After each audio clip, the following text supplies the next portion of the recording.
Hello and welcome back to the workshop.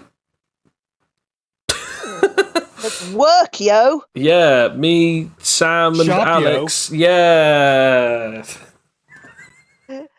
Again, we're continuing the tradition of the worst intros Absolutely. ever in these things. It It has wouldn't to. be the AnimiteTales without it. No, absolutely. So, A good intro. What's that? what do we need for a good intro? Nothing. Right. How do you make Darth Vader in AnimiteTales? Let's go. Da, da, da, da, da, da, da. So, for those of you who don't know, for those of you who don't know who Darth Vader is, he was once known as Anakin Skywalker. It is a Star Wars character. He has a lightsaber and an ability called the Force. He has cybernetic limbs and a rebreather. He also wears a black armor known as the Orbalisk armor. There you go. That's pretty much the main rundown. I chose this guy because, well, it was the first one that wasn't actually purely a comic book character. He became a comic book character after the films, I believe. I might be wrong about this. Sam might tell me off about this. Hey, after the first film, he became a comic book character. There we go. Right, okay. Because, yeah, I Big don't, T did Marvel did a run of Star Wars comics. I don't get strung up yet. Right, good.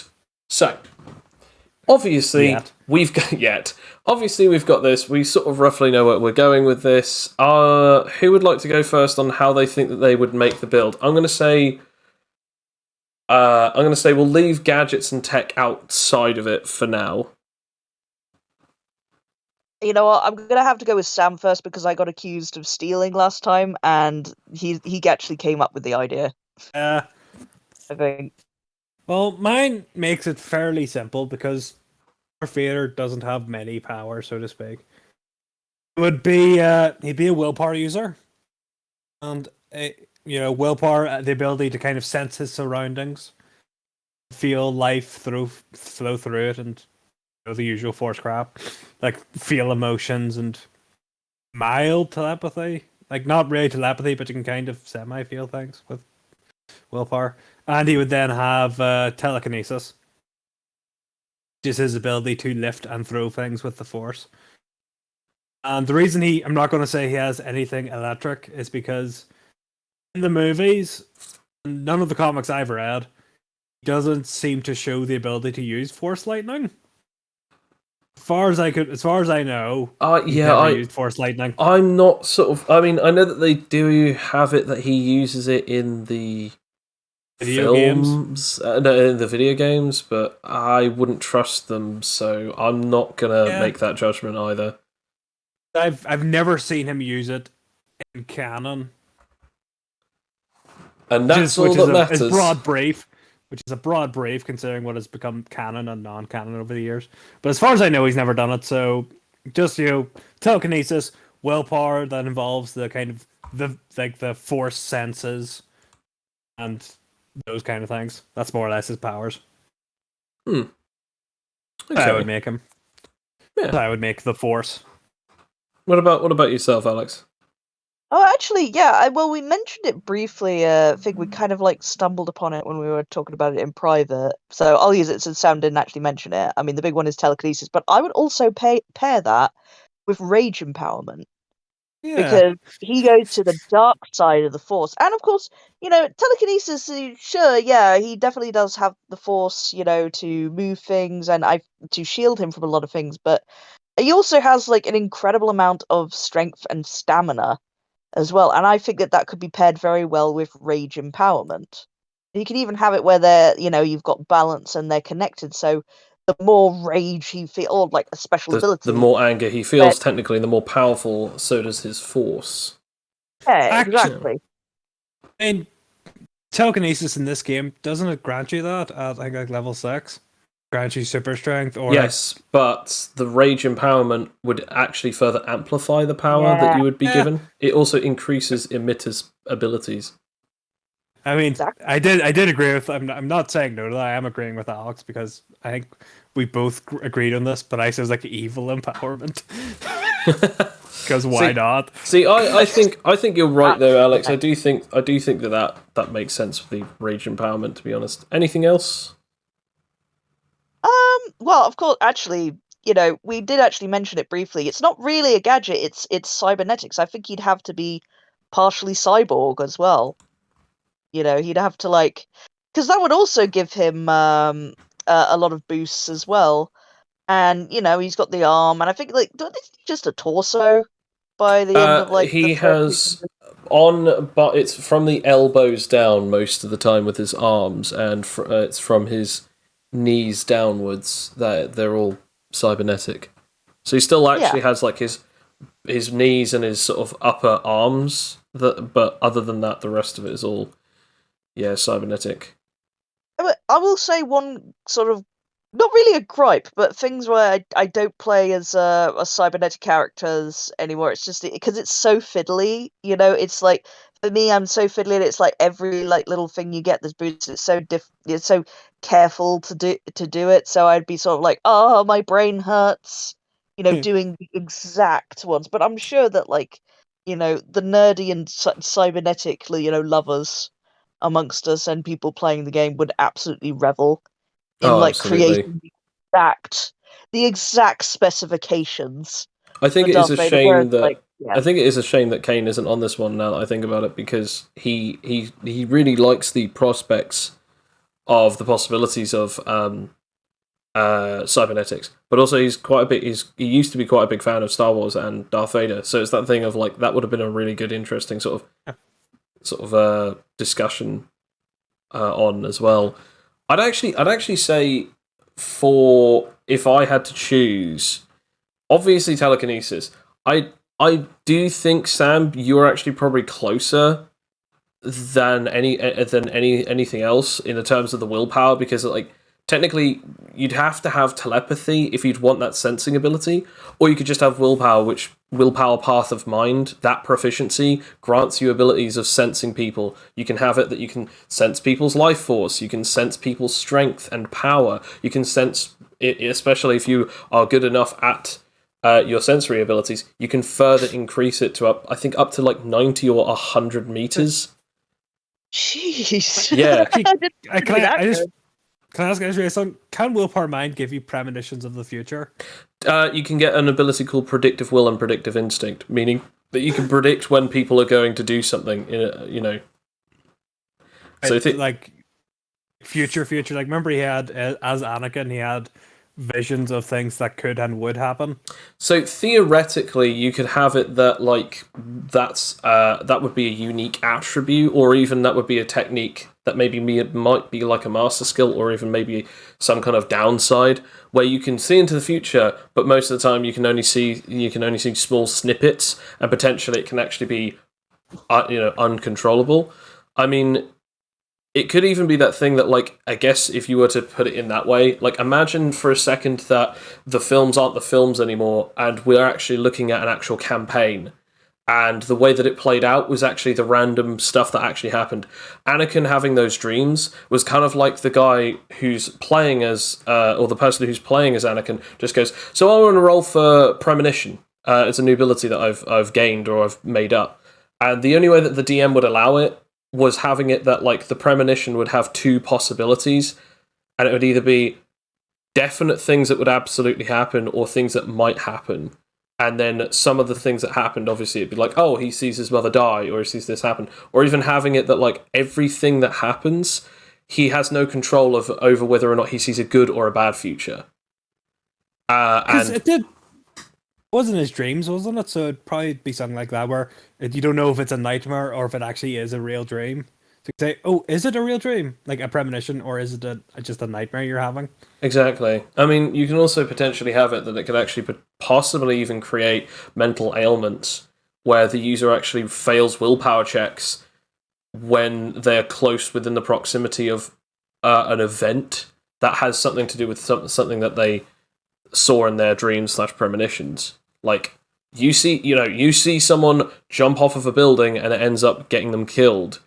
And then you later see that person the next day from that dream and you suddenly like freak out at them because you're like, no, no, you have to get away from here, you have to go away, for whatever, and then suddenly rushing might, I don't know, suddenly push them over the edge, and then they fall off of the building, and it turns out that you're the reason as to what happened. You can do a ton of different stuff with that. Again, that's really down to narrating stuff, but yeah, you could potentially have a willpower technique like that. The closest one that we have is Predictive Will and Predictive Instinct, which works within the concept of you can predict something that is going to happen within a proximity of a minute, so long as you can see someone or sense someone within a certain proximity of your sight or sensing abilities.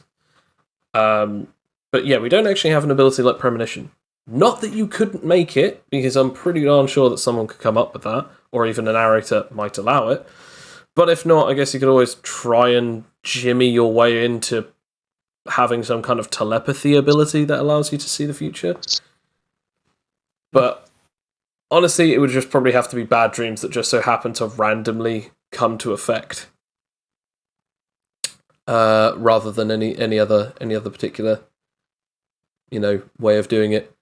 But yeah, I think, in all honesty, yeah, both of you already covered it. Telekinesis as the main power.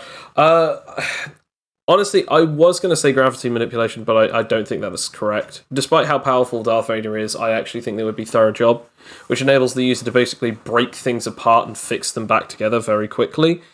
But it also basically grants the user the equivalent of being able to hit people with specific pinpoint attacks, similar to that of a super dexterity user. His force control is actually relatively quite good, and he's quite powerful. But the Obelisk armor apparently actually blocks out some of his force abilities, so it actually gives him a bit of trouble using quite a few of them. So again, you could always have it that it sort of dampens half of the damage of his telekinetic abilities or his range or almost anything. But yeah, I'd say telekinesis and willpower user. I'd actually honestly have to go with that one, only because as much as I love the rage empowerment one, and honestly I do think that would be such an amazingly accurate sort of part of it for how the hell is anyone ever going to beat this guy. But at the same time, in the terms of everything else other than the rage fits, I genuinely believe that it would probably have to be willpower user plus thingy. It's quite difficult to say that, and here's the reason why. One could argue that giving in to one's rage is more of a sign of bad willpower practice. And although that he does give in to his rage and does give in to his vices, he does it out of his love and also out of his lust. So when he eventually goes to the dark side, he perceives everyone else as evil, and he perceives everyone else as basically weaker than him, and so on. So is that considered to be bad willpower? I mean, you could have it in the work, because I kind of consider the Force to be kind of extended willpower. Essentially, it's just there are different sides to it, and I think that we also didn't we also do this some villains in an old campaign we did where they were the 7 deadly sins, and they gave in to certain emotions, and they were empowered by it. Yes, the Huskonian arc in the HC's campaign. So I think that I think that it is that you kind of had a thing going on there, because you had the vices, the 7 deadly sins or whatever, and there were the virtues, who were the other side of that had the better side, and they were there to defeat them and stuff. And I feel that that's a very similar to how Force users are divided in the Star Wars universe. There is two sides to the same coin. They're there. That's you can't have one without the other, and they're just constantly battling each other. I mean, that's the basic thing. I know there are different things. There's different adaptations of the Force and stuff, but that's the basic premise. Yeah. So I think that would work very well. I mean, you could be considered bad practice, but in the same way that Sith law works, it's well, yeah, you have a right to be angry about stuff. It gets you off your ass. I think the way that you can have controlled rage. You can have a simmering rage. You can control rage.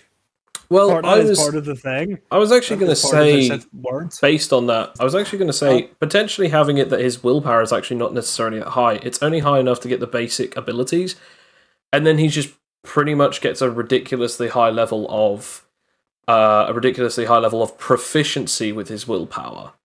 So he's really he's really capable of being able to control and manipulate it. But if someone said, for instance, did something, his willpower would actually be very low in the terms of being able to control his might. Now, obviously, you could always state that, or even just having it that like he just has a ton of vices, so therefore it doesn't matter how high his his willpower modifier or even his willpower is. It's the main issue is just there are so many things that he actually struggles to fight against. So it's like, like he has like, I don't know, 4 or 5 different vices. So it's like, okay, this thing annoys you. Oh no, you have wrath. And then he has to like roll disadvantage to, to not get angry. Or, and potentially even having it that the player just as a role play aspect just decides, no, I choose to get angry about this. I don't even attempt to hold back. I am actually going to get furious. Or, no, I choose to kill these people, like a bloodlust, and so on and so forth. Like, he chooses, like, he has the ability to be able to, like, gain that strength of just saying no to something, but he chooses not to. And potentially that is also another part of the dark side. It's less about, or it's less about just being tempted, and it's more about knowing that you're being tempted, and yet still deciding to just not even resist. The dark side is the Jedi more or less just have the code of controlling their emotions. It's just their idea of to just kind of bury all of their feelings down and to not feel them. Yeah. Whereas the Sith Lords embrace their emotions and allow them to feel kind of freely, specifically when they need to use them, because they use their passion, their rage, to hurt others, to show their strength. I do like this. Just Sam has just posted this. I think it's the Sith's Force Code, which is peace is a lie. There is only passion. Through passion, I gain strength. Through strength, I gain power. Through power, I gain victory. Through victory, my chains are broken. The Force shall free me. That is the code of the Sith, the dark side of the Force. I mean, it's quite a compelling argument, to be honest. It's especially coming up against like stuffy, Jedis. whereas the Jedi's one is like this one. Would you like to read that one out? Oh yeah. Oh well. You go. Sorry. There is no motion. There is peace. There is no ignorance. There is knowledge. There is no passion. There is serenity. There is no chaos. There is harmony. There is no death. There is the Force. So again, sort of going off of that concept of you don't really get to enjoy life. You have to be peaceful within life. And then when you die, you don't technically die, you just become one with the Force. Whereas like the dark side of the Force is more about victory and power, and there is clear winners and there are clear losers. But there's also passion. And it doesn't say anger and aggression. It says passion. It doesn't have to be rage. But obviously Anakin and other Sith Lords found rage to be one of the strongest forms of their passion. Or the easiest to use whilst being angsty. And what I like as well is like, we're talking about sequel times, so put your rage in the comments, because I'm going to give a compliment to the passion. Oh dear, here we go. I like the little detail of Kylo Ren, like just trying to psych himself up and stuff. Is that he literally hits himself in order to get himself more mad to just power up his Force, which, I don't know. It seems like it's a little detail, but it's something that I quite like. Where it's like it also shows like how kind of childish his rage is, and how like toxic masculinity it is. Like how like people. Like how, like, macho men, just like a rah, bang their, chests like gorillas, if that's psyching them up. And they usually look like dicks, but on cinema it looks pretty cool. But it's like, it's literally feeling pain and getting you to that unhealthy rage level just to power your powers. It is something that people do with the emotional empowerment ability. You can actually cause harm to yourself, and as soon as you take a point of damage or cause an injury, that pain instantly fuels your roll for the rage empowerment stockpile, meaning that you don't even roll SP to suddenly see if it goes into your stockpile. No, it automatically goes in, because at that point it's not an emotion, it is pure adrenaline as you are feeling pain. This is why I said, emotional empowerment. And I agreed with you. I still do. Yeah. That's what I'm saying. It's just that's further backing it up in both canon and in the game mechanics as well. Thing is, that what about the Emperor himself? He doesn't seem to be instilled by rage, so to speak. But his passion isn't aggression or rage. His passion is conquering. He has a will, a strong will and urge, a lust for conquering, for having everything, for power. His is different than Darth Vader's, especially because Darth Vader, he wants his power, but he never wants to feel weak again. But one of the best things that he ever does is when he loses control to his rage, he feels more powerful than any time than he ever does anything. Especially now that at the time that he thinks that Padme is dead and so are his children, he basically is under the assumption that nothing is there to hold me back, and there's also no one that I need to feel guilty for after I've killed all these people. And again, that might not be the inner conflict in all of the canons, but it is basically a sort of almost an excuse for him to be able to be that person. Palpatine or, Darth Sidious doesn't ever need to feel that way because he has his passion, and his passion is, as you said, conquering. Could we say then that the Sith power isn't like rage empowerment? It'd be like self-interest empowerment or vice empowerment. It would still be emotional. It would be emotional and vice empowerment, or even virtual empowerment. But it would still be an emotional empowerment. Technically, you could say passion, and then you could say like an extra vice if they ever get it. Like for instance, with Darth Vader, it could be rage, or it could be just aggression, or as you said, potentially evil or something. Although to be fair, I'd still argue that would be under vice. But then with Palpatine, it would be,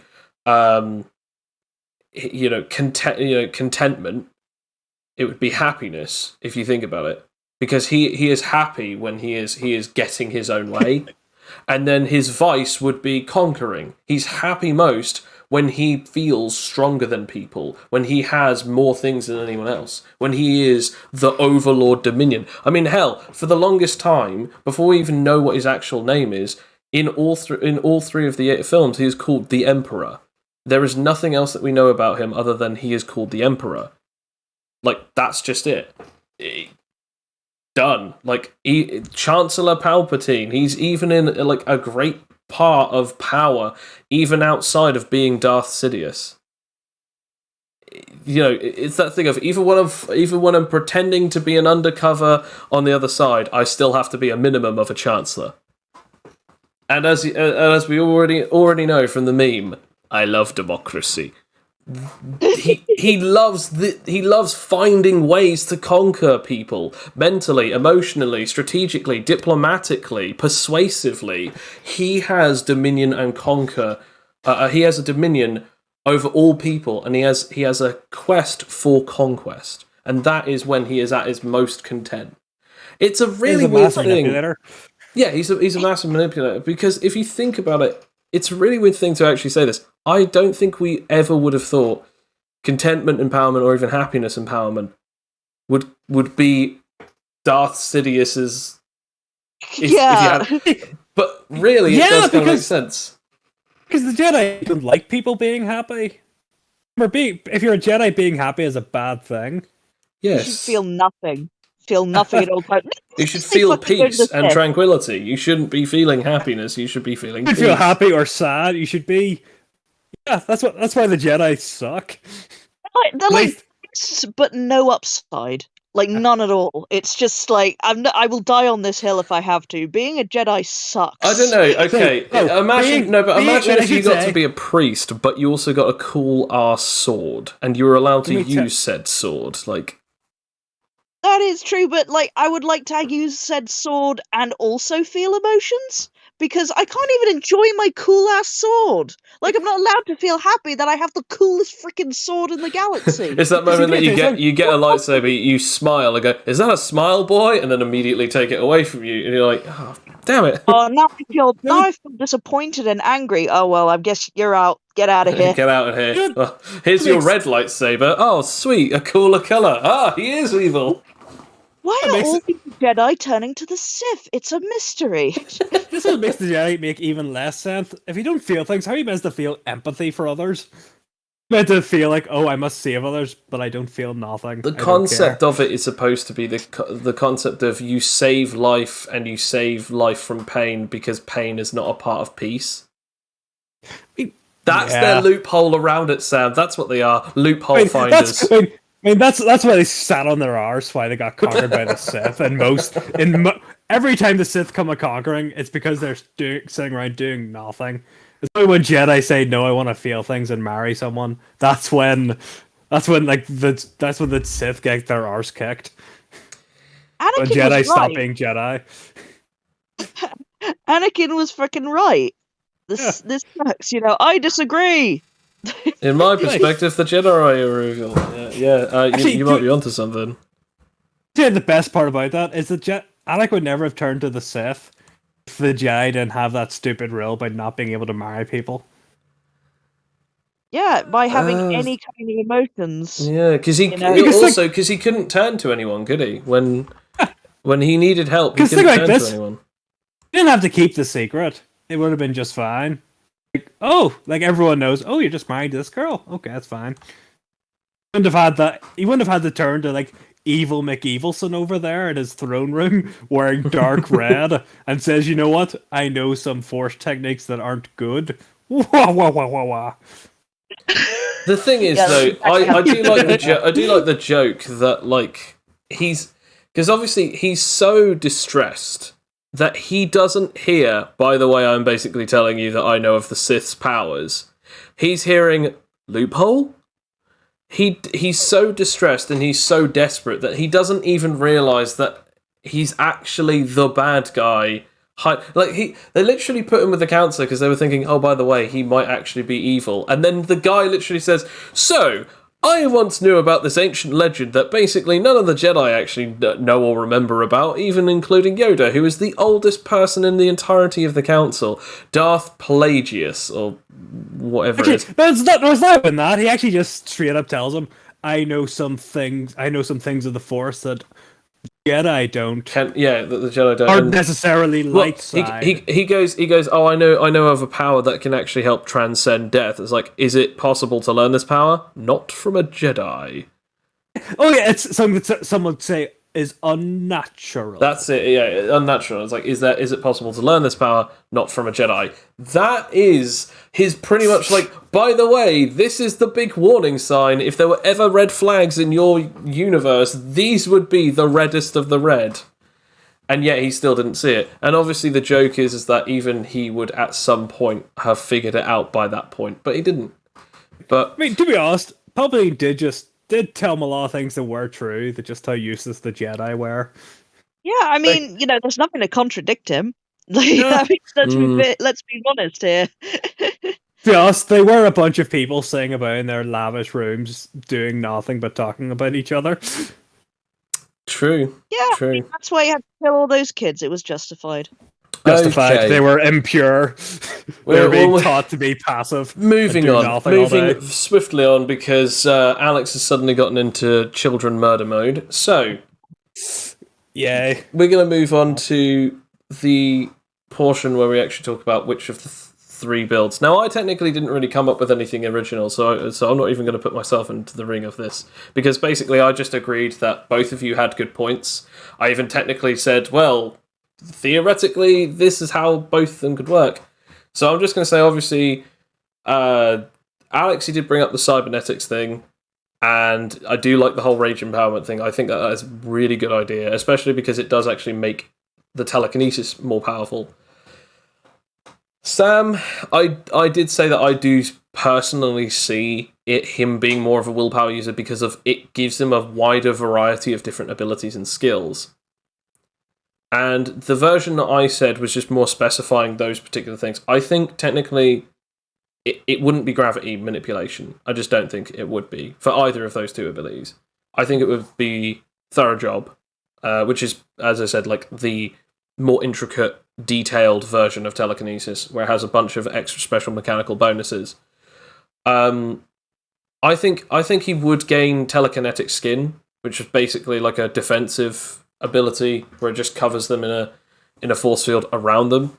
I don't think he'd have force field generation.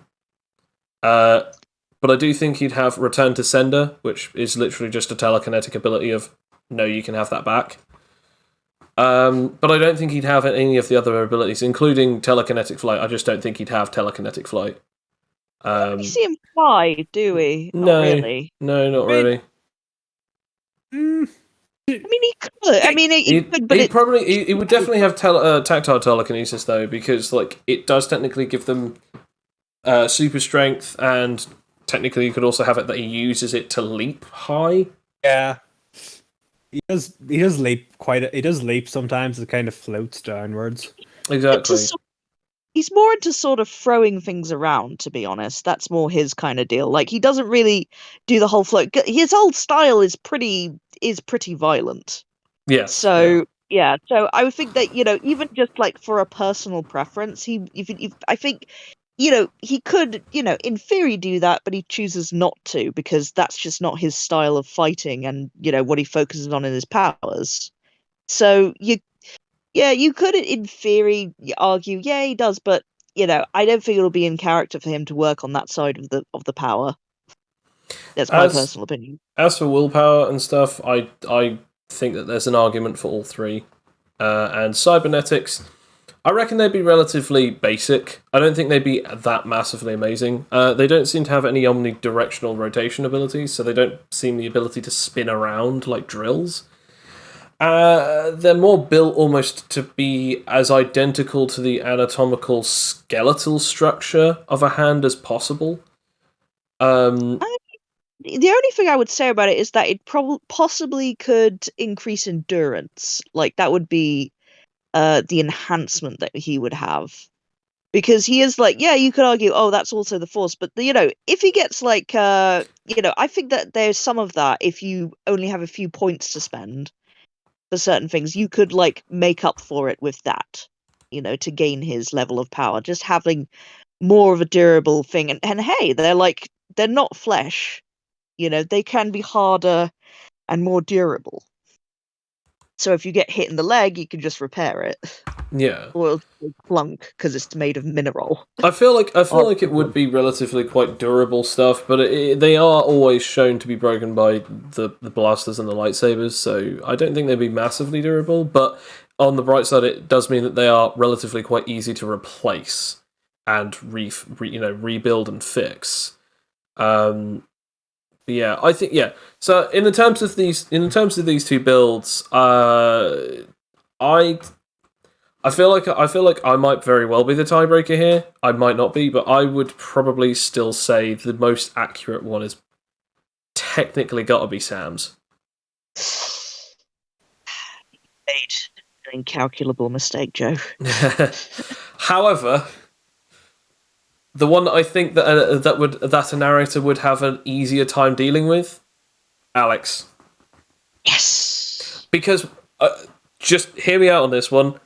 All of the powers are already written down. All of the special abilities are already there. Willpower techniques, they have quite a few different ones, yes. But if you were to say, hey, could I have the ability to see into the future? As I said, a narrator might allow that, or they might not. But there's nothing that says that, oh, I can't be an anomaly. Yes, you can be an anomaly. Can I have, cybernetic limbs? Yeah, sure, I guess you can have cybernetic limbs. Awesome, I'm going to have all 4 of my arms and legs, cybernetic. I think that would be a lot easier for a narrator to say yes, a DM or a narrator to say that and allow that, because you basically just go, yeah, I'm going to have this, that, and the other, and it's already there. It's already pretty much kosher in the terms of the rules. I don't have to make anything up. I'm just building them. Whereas willpower, unless if you're going to go with the flat basics and, again, try and not go too accurate to the character, I don't think so. So the most accurate is definitely Sam's. I feel like the easiest one for narrator allowance. I think Alex's one would just be able to pass through that gate without even a second glance. Yeah. And nobody wins, which is the important thing. What did we learn from this experience? Yeah, nothing. No. I don't know. Sam, you seem to be quiet. What's your opinion on that? Is Sam gone? Has he just rage quit? I'm still here. Sorry. No, I was waiting for you to shut up so I can say my piece. Fair enough. As per usual. I go with Axis, to be honest. Because, believe it or not, mostly because that's kind of how the Sith work and operate, is that the more angry they or kind of the more anger they have, the stronger they become. Whereas the Jedi tend to focus exclusively on the more serene you are, the more powerful you become. You know what I've just realised as well? For anybody who listens to the live streams of our dev plays of the tournament campaign, if Felix was to get telekinesis, he could be a legit Jedi. Basically, Could be a Sith Lord. No, a good Sith Lord. No, because I think he would technically be more closer to that of a Jedi.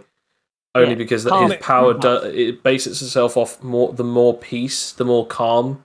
Oh, I forgot. Yeah, he's powered by sereneness. Yeah, he's powered by when he feels rage or anger or fear or happiness. He gets power from calming that back to a neutral feeling.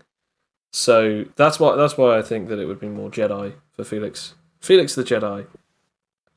You also forgot. I just remembered he was with the thingy empowerment. I forgot his thing was sereneness. Yeah, no, absolutely. Like it's such an easy thing to forget because he hasn't actually rolled for it in a little while. Actually, to be fair, but yeah, I don't think there's really anything else to say to that. Do you have anything to say on any of those before we move on, Alex?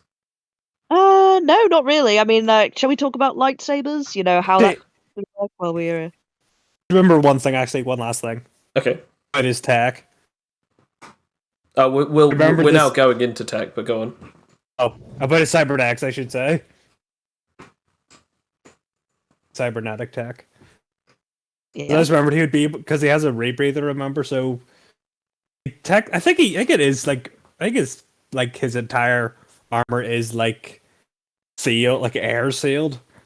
I think he probably could go out into space. He can, yeah. And the thing is, though, is that you can just immediately destroy him by turning it off.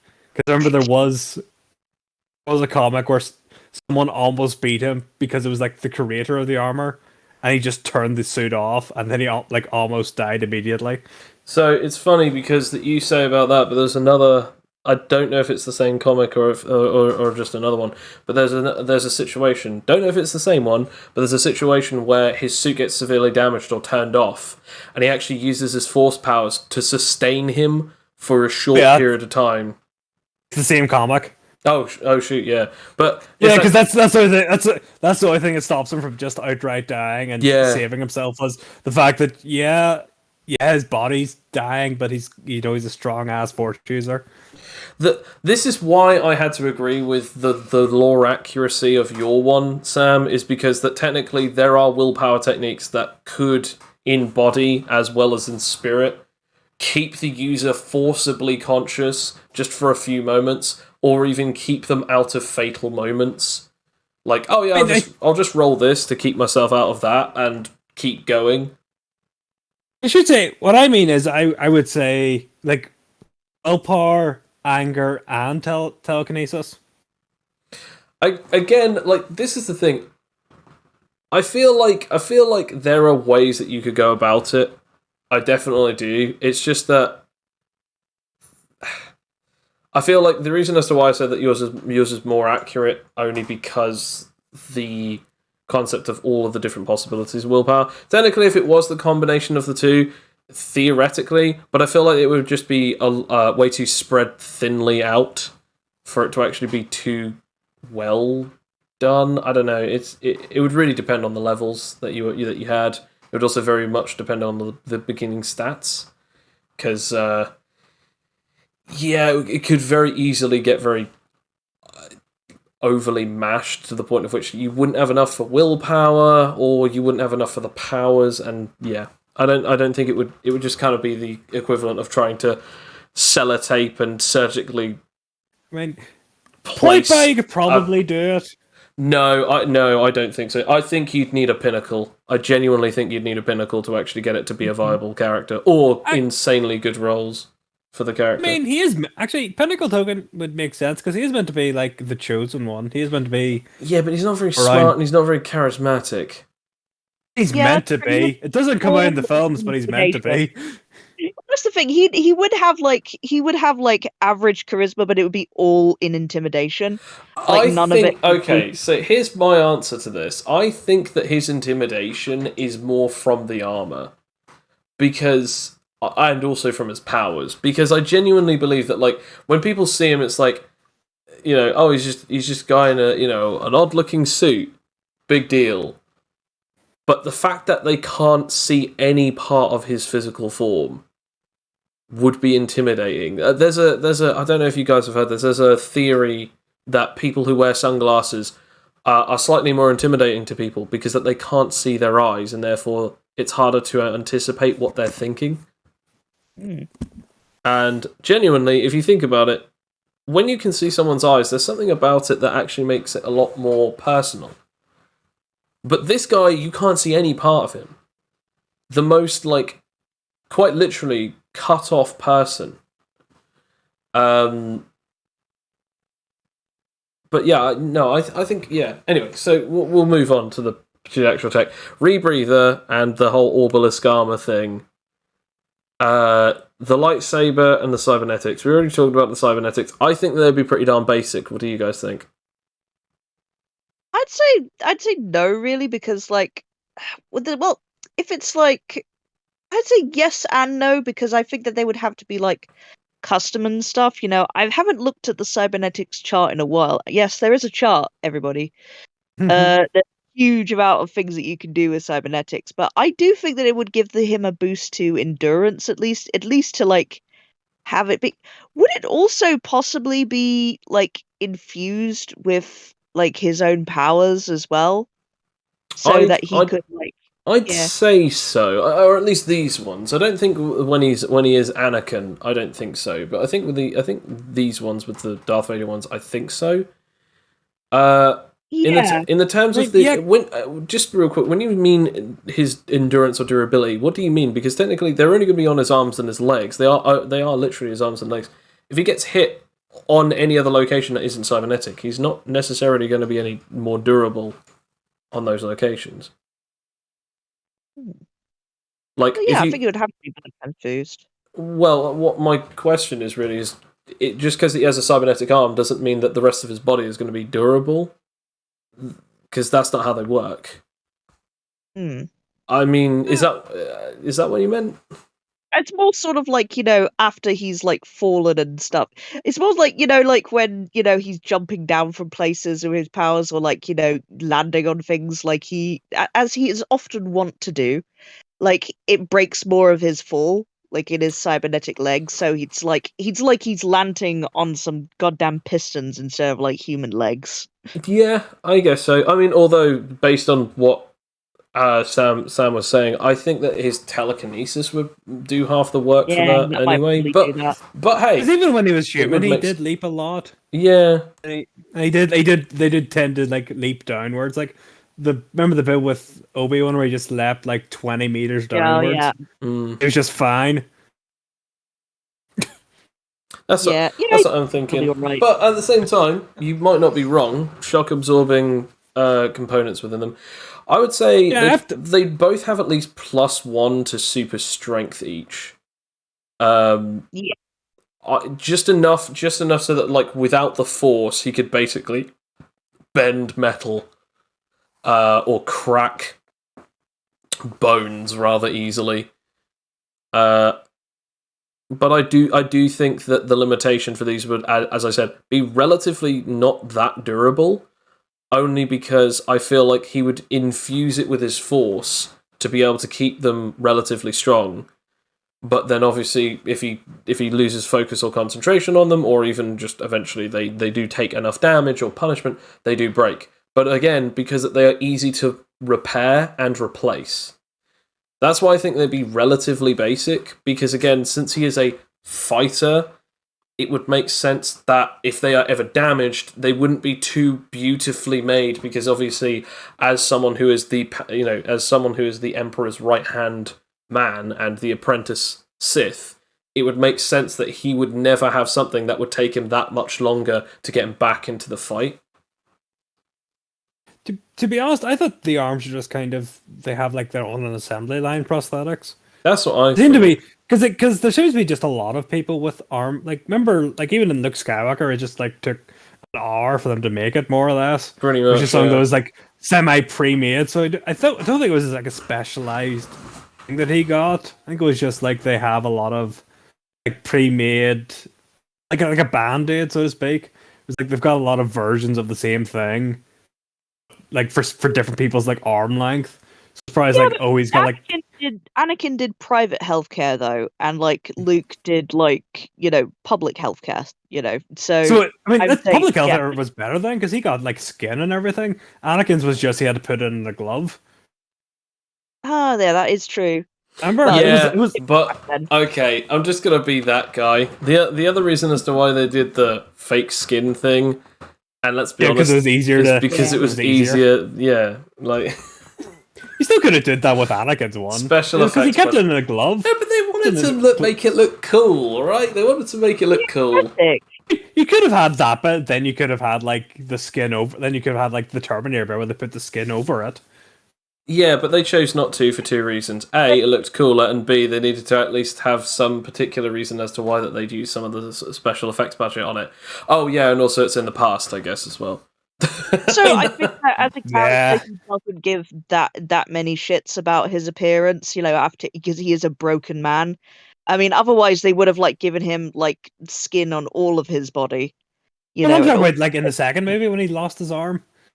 Yeah, like as in when he has it in part 3. Like when he first loses a limb. Yeah, when he first loses all of his limbs at the end of 2, and he has it in that wedding scene. But then in 3, he has the hand the entire time. Also during the Clone Wars, in any of the different variants of the Clone Wars, he also has the prosthetic without any skin, or even most of the time without a glove. So again, it makes sense. What was I going to say? There was more importantly, the armor kind of protects it. Protects the limbs, because remember, I'm not sure it is a force power in the games, like the tabletop games. I'm not sure if it was meant to be in the movies, but like the bit where he just like grabs blaster bolts out of the air with his hands. Yeah. Remember and like when Han Solo just shoots him, he just puts his hands up and just like absorbs it to himself.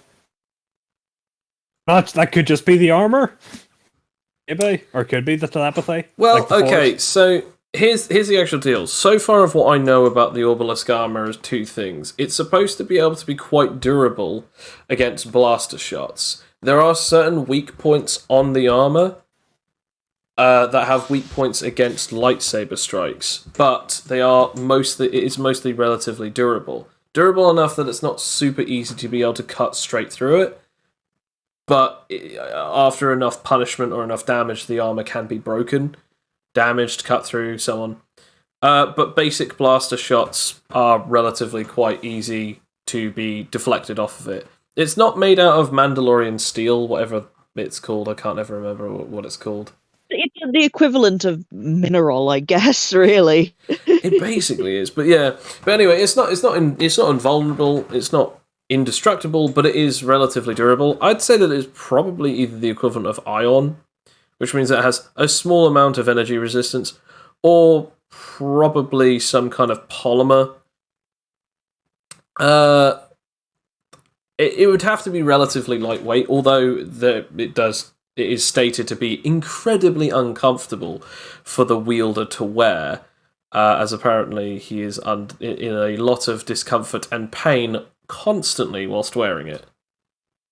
And that would actually help a lot with, the empowerment, though. If he's in, like, this suit that is just shaking constantly, it's constantly giving you a power. It's like, oh god, this is murder. This is another thing that I feel like... I don't know if I said this last episode or the episode before this, but I feel like we should have a third category to the voting thing, which is also what would be the more interesting one to actually have aspects of roleplay with. And this is where I'd actually have to argue that, again, yours would be better in that state, Alex. Because, again, the narrator is just like, okay, well, there's no reason why I can see why I wouldn't allow this. And then you go, yeah, can I have an armor that's really uncomfortable? And even, like, maybe, like, every so many hours, I have to roll to, like, not take some damage because I'm sore. I was like, okay, yeah, sure. Well, since I've taken damage, I guess I'll roll my adrenaline dice to build up the rage meter. I think that'd be so good. Like, we should probably have that as a segment, like, role play, which one would be really good for role play. But yeah, no, I think that would be quite interesting. So the cape, of course, is very capey, so we won't really talk about that. But then the lightsaber. I have an idea for that. You know how, like, energy manipulators can get, like, can make energy constructs. Yes. In theory, at least. I think that it should be especially blood transfused. Basically a blood transfused weapon. It's a stick or whatever. It's like basically a generator, and it's just got the blood transfusion abilities, and the only ability that's lodged in it is weapon constructs, and it is essentially a beam of light. Katana, I guess. And it is a pure energy katana with all of the damage from that energy katana. What about yourself? Going to disagree with you, Alex. What about yourself, Sam? How would you make it? It's because I know a lot of the Star Trek lore. Damn it, regrettably. Considering it's like, from what I know, it's a special crystal fused with the Force. Probably it would be some kind of crystal, it's a weapon fueled by willpower, I'd say. But the fact that it could only be able to be used by people with willpower, and it would kind of do, I don't know what, it would probably do damage, yeah, like energy damage based on the power of the person holding it. Willpower of the person holding it. Oh wait, isn't that something you can do though? Like if you have okay, so I got. Well, yes, that is true. Sorry, Alex. What were you saying? Sorry. No, I was just saying that isn't that like a willpower technique where like you get like a stone of a certain power, and you can activate it with willpower. Like, yes, its current placeholder name, as as we're still playtesting and developing it, the current placeholder name of that ability is called Activate. Not very creative, but we couldn't think of anything else. So, yeah. I'm going to have to disagree with both of you, yet agree with both of you. I do think that it could be something very unique where it is powered by a crystal, yes. I think Sam is on the right track. It doesn't necessarily have to be one with powers. But that also doesn't mean that it doesn't have to be. Like, okay. You could just do pure tech. And there are a few issues or flaws with this. But then, if you really wanted to go all out with the whole concept of this weapon cannot be wielded unless if someone has at least one or multiple willpower techniques, then yeah, you could do that. But I actually have to disagree with you on that, Sam, in the terms of that particular like locking off mechanism, because there are people in multiple canons, including the films, who have been able to pick up a lightsaber and activate it regardless of whether or not they actually had the ability of the Force. Yeah, I mean, I know that. Including General Grievous, who is practically 90% droid. Yeah. To be honest, it's mostly because I was trying to figure if any way you could make a will crystal. Again, this is why I like it, because I do think that you could genuinely have it where it is a willpower-infused forged crystal. where it grants the, whatever the damage of a person's willpower was, but it converts it into light energy. And I really like that concept. However, I also really like the idea that you had, Alex, with the idea of it's energy, but the energy it does, the dice damage from the energy, but then it has the modifiers of whatever the sword was, or the weapon, or the melee weapon was, as this energy beam sword. So it actually does a modifier. So the minimum damage is always going to be whatever the modifiers was. And I think both of you are, on the right track. But you can do it without any of that. Make a recipe worth 5 things. Have it that, because the first 3 things will create the first ability, the second 2 will then create the last ability that you need. The roll requirement can be 10, and you can basically have something where whatever level that you are, it does a d4 plus 1 dice up for every level that you are in that specific trade, plus 1.5 times modifier. Every time that you hit something, it will deal energy damage of that dice plus half of the maximum damage of that dice. Meaning that even in the lower levels of around about level 2, you will be able to deal out a d8 plus 4. In the highest level, at level 10, you'll be able to deal out 2 d12s plus 12 energy damage. Oh. Or 4 d6s plus 12 energy damage. And guess what the roll requirement is for this item? 10. 10.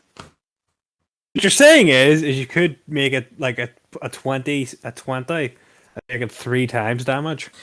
You can't have it that you can multiply damage on those things, I don't think. You just 1.5. You can have 1.5, but that's as far as it goes. But you can have it that instead you can have it that they start off with higher amounts of damage. So instead of like it starting off with a 1d4 plus a dice up, it then could start off, I don't know, like a d8. So that then instead of like ending off with 2d12s, it then ends off with I think it would be at that point it would be 24. So 2 dice up from that, 24 would then be 28. So then 2d10s plus a d8. Technically, if you had enough of a higher requirement, you could get it up to 30. And then having it that it does 30, 3d10s plus 15, which would be insane. Yeah, but does your proficiency, for like fucking, sorry about the swears. But your proficiency, giving you more boost and like just having like damage modifier on top of damage modifier, you could just like, slice someone in half, no problem. Absolutely. In one hit. Absolutely. Especially because obviously as a proficiency user, when you're hitting them, the force behind it, pardon the pun, but the kinetic force behind it when you're actually striking someone, it would still act as your damage from the melee attack as well. So technically, if you do like only a d8 of striking damage, and then you do a pure technique where you do 3 times damage, then you would do instead 3d8s plus 2d12s plus 12 damage, and at that point you could do insane amounts of damage with that attack. So there is possibility for it, but that's how I would go about making a lightsaber. And technically, the components could be as lore friendly as you want. You could even have it that instead the actual device requires a power stone. You could state that it's an animatology piece as well, so maybe it does animite damage instead of doing energy damage, or maybe it does crossbreed of energy and animite. You could have it that it does damage based off of a power stone, and that you overcharge it, so therefore whatever it does 1.5 times, and because that it's part of the components, the roll doesn't even have to be all that high. So again, it's just... I'd go for the Animite one now that you brought that up. The only problem with the Animite one is you'd need animatology for it, but yeah, it is possible. You have to remember, it is meant to be difficult to make a lightsaber. There's a reason only the Jedi and Sith do it. I mean, again, the difficulty of it would be entirely based down on the narrator. Again, this is all of the problems of, tech, and whenever you're creating stuff, it's really down to whether or not people will allow you to create them. Also, whether or not, if you can get your hands on them, how much damage they'll ever end up having. But I would always say they would have a minimum of that modifier. Even if someone was to say no, they always have to have a modifier, but the modifier is never based on that. Say for instance, I don't know, it's based on the level. Like, so at minimum it would be +1, at maximum it would be +10. So it'd be like a dice roll of a d6 +1. So it always does 2 damage minimum, or all the way up to like 2d12s +10. If someone really wanted to be like that, they could always do that. But I genuinely would say the 1.5 times, because I don't really have anything against that. Although then again, actually... No, I think that's the gun rule that I just said about the whole no multipliers. I don't know about tech. Tech might have the ability of multiplication. But the other reason as to why you wouldn't want it multiplied any further than 1.5 times is because you get that modifier. Because obviously, even if you have it like 8 times, there's still a possibility that you might get all natural 1s. And it's like, oh, well, you know, I've only done like 16 damage, whereas like the minimum damage that you could do with that would be, you know, anywhere from like, well, ironically enough, it would actually be around about 14 or 16. Yeah.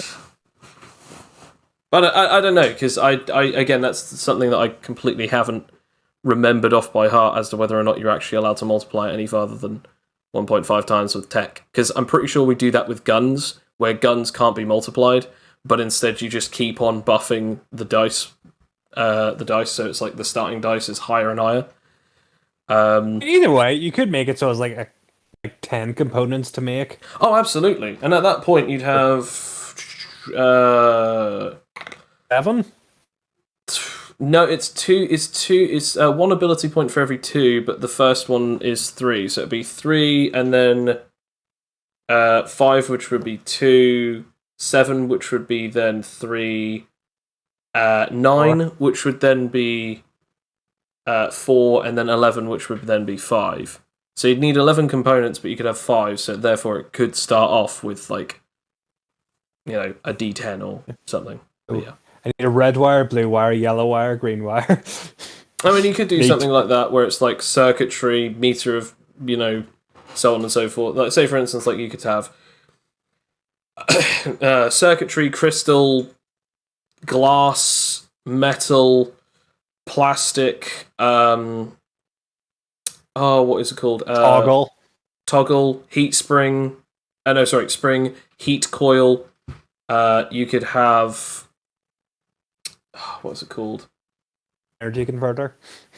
Well, yeah. You'd need something like that, like energy converter / battery, or even just, you know, something like that. But basically, you could be really sneaky with it and come up with a bundle of different ways as to how to get it off. But obviously, do they charge their lightsabers?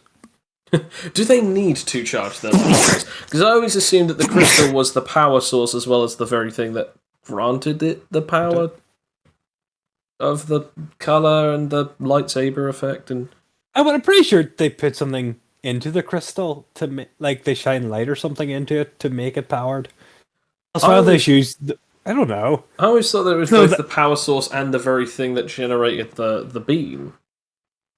Maybe. I just know they have to use kyber crystals and they choose it by going into a cave. They let the Force tell them what crystal to choose. Yes, yeah. Just know that. I don't know how they make them. I've not been to Disney World and spent $100 or $200 or $300 doing that. More than that, actually. Yeah. Anything else? I guess the rebreather, obviously enabling the user to breathe. Breathe. And like filter out poisons, perhaps. And, since it would be its own personal tank or its own personal rebreathing system, it's basically helping a person who actually has very badly damaged lungs breathe quite relatively regulated breathing, despite the fact of how bad his lungs are damaged. So I would actually probably say that not only does it filter out poisons, but it also means that he can breathe underwater, and he can breathe and survive in space, because there are a couple of times where he is just straight up out in the cold of space. Don't know how long for, but I'm pretty darn sure that it can at least give him a few minutes, maybe longer.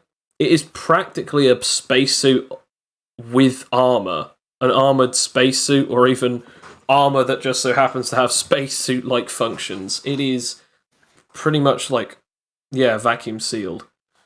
Yeah. RoboCop. That's from that episode, I think. No, his suit, he can breathe normally. Like, it can take in air, but as soon as he needs to, he can just cut that off, and he has a wee gas tank full of air that he's stored on him.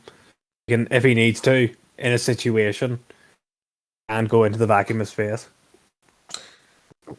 As for anything else, I think all of the other stuff is pretty darn low on the priority list. I mean, I don't think there's really anything else that we really need to talk about. To be fair, I think we covered everything. That's everything. In the terms of it, I'd say that it would have to be. Oh, what kind of build would this be? I'd think it would be more of a strength build than a dex build. Personally, No, I agree. Absolute. What? Incorrect. No, dex build. Explain. Okay, Dex for the saber fighting. Yeah, I shall tell you two reasons.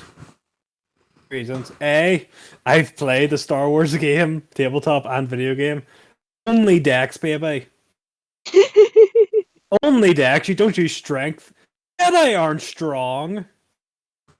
I mean, this guy is strong. Then again, most of his strength does come from the Force. Well, I was going to say that or cybernetics. So you know what? He would be that. If anything, if he ever kills you with anything that looks like strength, it is strength that is enhanced by either his rage empowerment or his. If anything, it's more of a ceremonial death at that point. It's just, I am doing this because you're not worth the effort of a cool lightsabery death. I'm going to pick you up either with the Force or with my cybernetic limb and crush your windpipe in between my metal throw fingers. You off a ledge to just throw you down some stairs. Second, because he doesn't hit you with a baseball bat. He doesn't go for the one hit kill. He does parrying and the cool thing fencers do. I think that's what they're trying to go for. Where it's sword fighting. You need some strength in sword fighting, but it's mostly dexterity. I'd probably say then in that case, 18 or 20 on dex. I'd say 14 roughly on con. I'd say 10 on strength because the rest of his powers and even his cybernetics probably going to do most of the rest of the work in terms of his strength.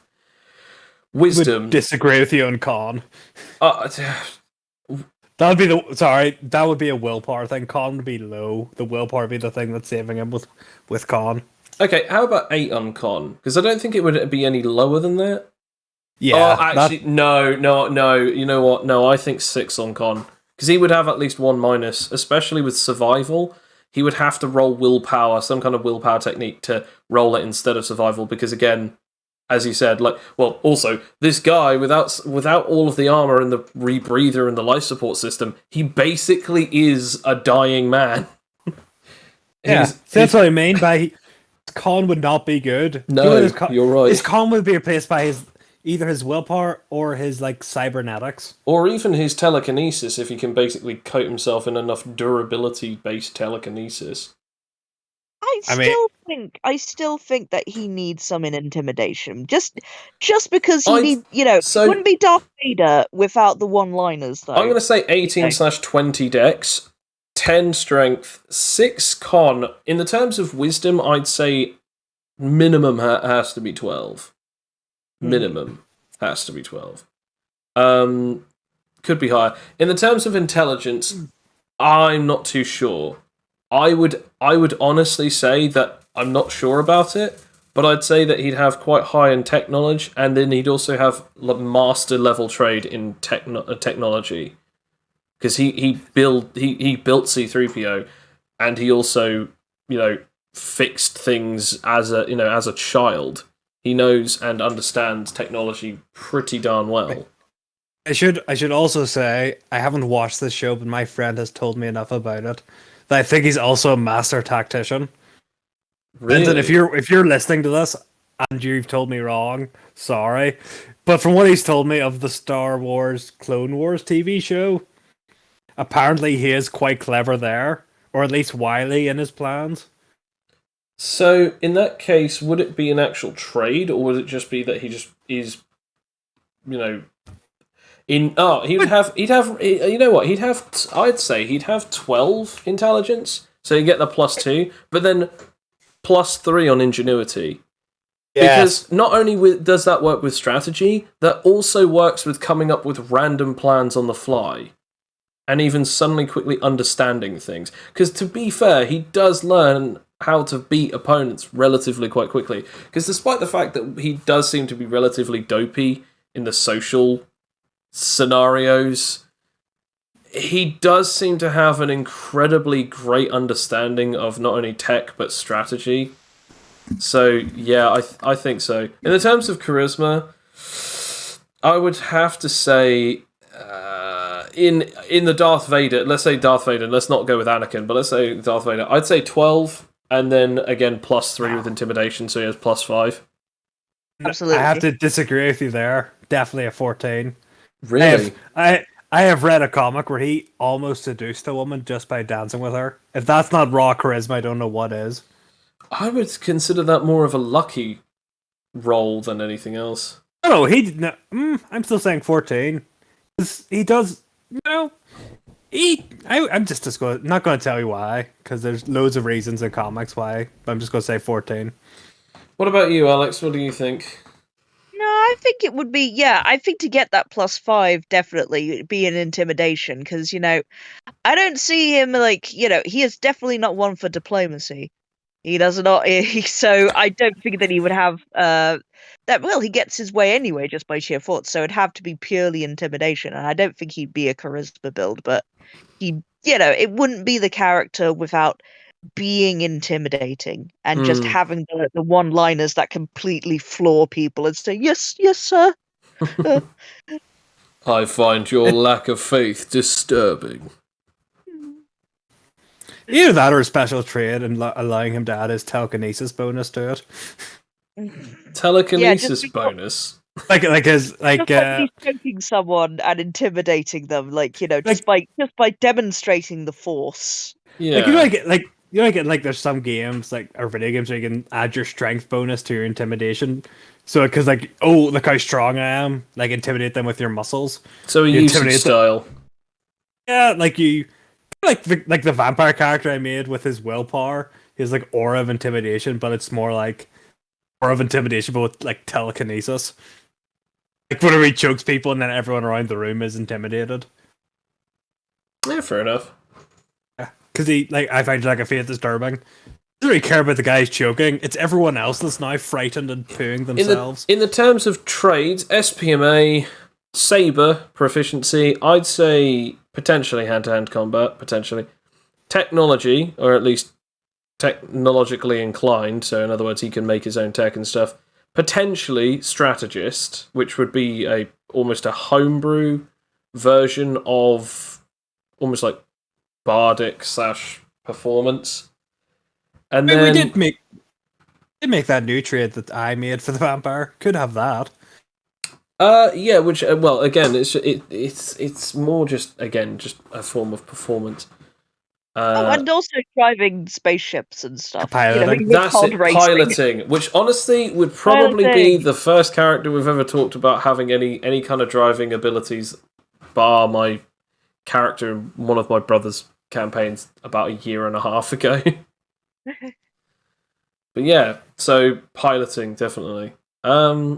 But other than that, I think that's all the trades that he would have. I don't think he'd have a lot. Although, to be fair, there is actually quite a few. I think there's 4 or 5, maybe 6? Yeah, I mean, especially it needs to be quite, high-ish level, on them. I can't think if there's anything else he'd have. He'd probably have some kind of, cultural trait. He's meant to, because he's a Jedi, he's meant to know a lot about cultures and languages. Doesn't he know a couple of different languages? Yeah, that's what I mean. So he'd have, he knows the history of some places and languages, a bunch of setting stuff. One, well, in our terms, it would be because he has knowledge of the Force and Force history and stuff. So in our game, it could be animatology. How he.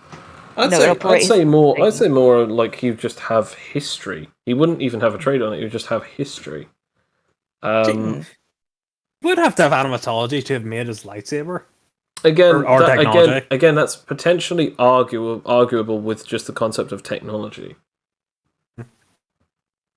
But other than that, yeah, I think that's. Think what else you'd have. To be honest, I think that's pretty much it. I think we're now coming to the end of this episode, but I think this one has actually thrown us through a loop in the terms of this is probably the one that we've spoken the most about, purely because it's been like an hour and 15 minutes. Yeah, and you thought it was going to be simple, Sam. It's like, bang it out half an hour. Technically speaking, it was very simple. We just got into an argument about Star Wars. To be fair, we did talk a lot about and sort of go off the track with it, but it's because that we were also sort of going into like, well, actually, what does this mean? How does this work? Does this? I feel like that's Are the Jedi evil? Yes. and again, it helped to sort of back up the points that we were sort of making on how this character would work, especially in the terms of roleplay, but also mechanically. But yeah, that's the episode. That's how we would make Darth Vader in the AnimiteTales. How would you do so? Obviously, you can't really answer that right now, but maybe soon, when the AnimiteTales website is fully operational. Thank you very much for listening to us. This has been the AnimiteTales, a tabletop RPG currently in the works. If you'd like to hear more of us, or from us, stick to the channel and have a look at our different videos and podcasts, where we either play the game as we play test it, or just a podcast on powers and other weird things, like how we made Deadpool, or how we made the Avatar from the Legend of Avatar series. This has been NPC, Sam, and also Alex. My outros are getting worse, guys. Also, it's Avatar, the Legend of Avatar. I find your lack of outro disturbing, Joe. Either way, have a great night and take care. Bye. See you in the future. And as always, ciao ciao. For now.